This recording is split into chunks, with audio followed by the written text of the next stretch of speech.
আবারও আমাদের দুই শালিকের রান্নাঘর নিয়ে নতুন একটি রেসিপি নিয়ে। তো আজকে আমাদের রান্নাটা করবে আমাদের হোস্ট। তো আজকে আমরা কি বানাচ্ছি? আজকে আমরা বানাচ্ছি নবাবী ডিম।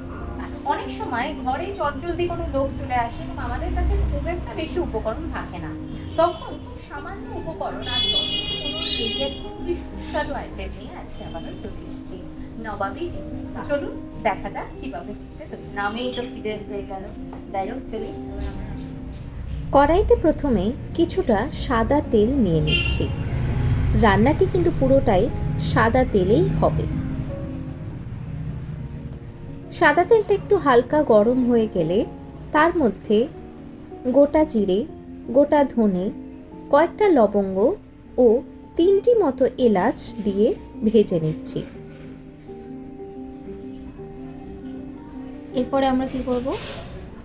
এরপরে এটা কিছুটা ভাজা ভাজা হয়ে গেলে তার মধ্যে কুচিয়ে রাখা কিছু পেঁয়াজ, যদি বড় পেঁয়াজ হয় তাহলে 2টো পেঁয়াজই যথেষ্ট, এটাকে আমরা 4 খণ্ড করে নিচ্ছি।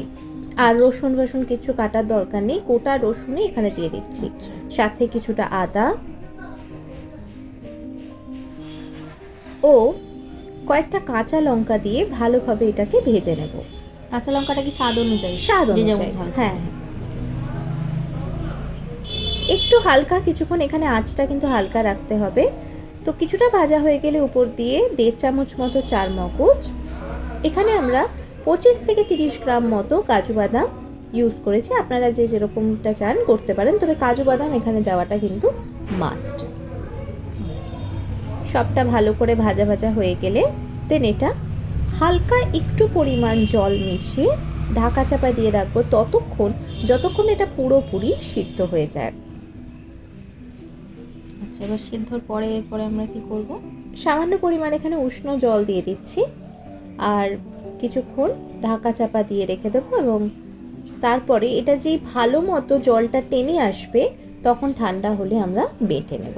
আচ্ছা, অপরদিকে সিদ্ধ করে রাখা ডিমগুলোকে অল্প অল্প করে চিড়ে নেব যাতে ভিতরে মশলাটা ঢুকতে পারে। আচ্ছা, ডিমের সাথে কি আমরা কিছু দেব? হ্যাঁ, ডিমের সাথে আমরা শুধুমাত্র একটু স্বাদ মতো নুন দিয়ে মাখিয়ে নেব। বেশ, এখানে নুন মাখানোর পরে কিছুক্ষণ ওটাকে রেস্ট রাখতে দেব, এবং কড়াইতে আমরা এখানে নিয়ে নিচ্ছি সাদা তেল, এবং সাদা তেলের উপর যে নুন মাখানো ডিমটা ছিল সেটা দিয়ে দিচ্ছি। বেশি ভাজতে হবে না, এখানে হালকা করে একটু লালচে হয়ে ভেজে এলে তুলে নিতে পারবো। কড়াইয়ের আঁচটা কিন্তু জোরে এখানে কড়াই যাবে না, নতটা লেগে যেতে পারে। পুরোটাই মিডিয়াম আছে। প্রচণ্ড ছিটছিল, সো একটুখানি ঢাল তরোয়াল নিয়ে দাঁড়িয়ে পড়েছি। আপনারা দেখবেন এই পর্যায়ে ডিমটাকে হালকা চিড়লে কিছুটা কম ফাটবে, কিন্তু তা সত্ত্বেও প্রচণ্ড ছেটে। এরপর আমরা ডিমগুলো তুলে নিলাম, তাই তো? হ্যাঁ, ডিমগুলো তোলা হয়ে গেছে। এবার ওই তেলের মধ্যেই তেজপাতা, শুকনো লঙ্কা, দারচিনি আর এলাচ দিয়ে দিচ্ছি।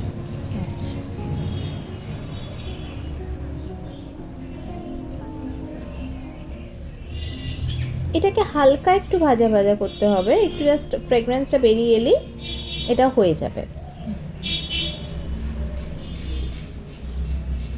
এর মধ্যে এবার বেটে রাখা, যেটা আমরা ওই পেঁয়াজ এবং আদা রসুন সবগুলো গোটাভাবে সিদ্ধ করেছিলাম, সেটাকে ভালো করে বেটে নিয়েছি, এবং এর এই গোটা গরম মশলা থেকে হালকা গন্ধ বেরিয়ে গেলে এই বাটাটা তখন দিয়ে দেবো।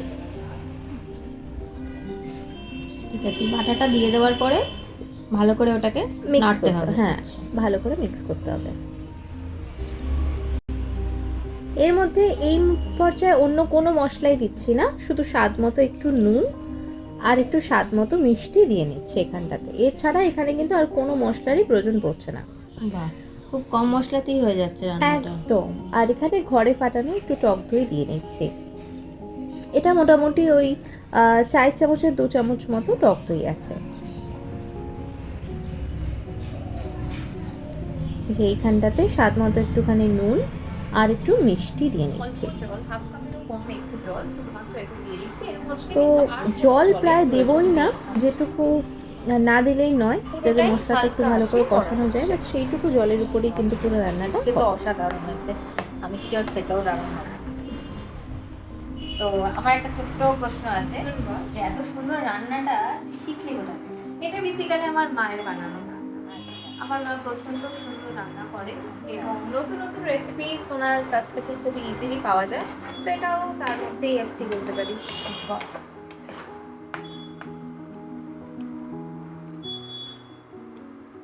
এবারে এটা একটুখানি ফুটে এলে যে ভেজে রাখা ডিমগুলো ছিল সেগুলো দিয়ে দিচ্ছে। ওকে,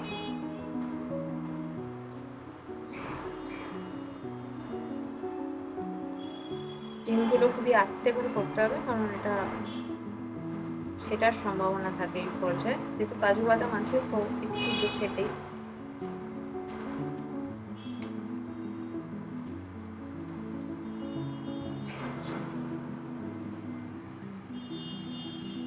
তো এটাকে কিছুক্ষণ ঢাকা চাপা দিয়ে রাখলেই এটা একটু বসে আসবে, ব্যাস তৈরি হয়ে যাবে।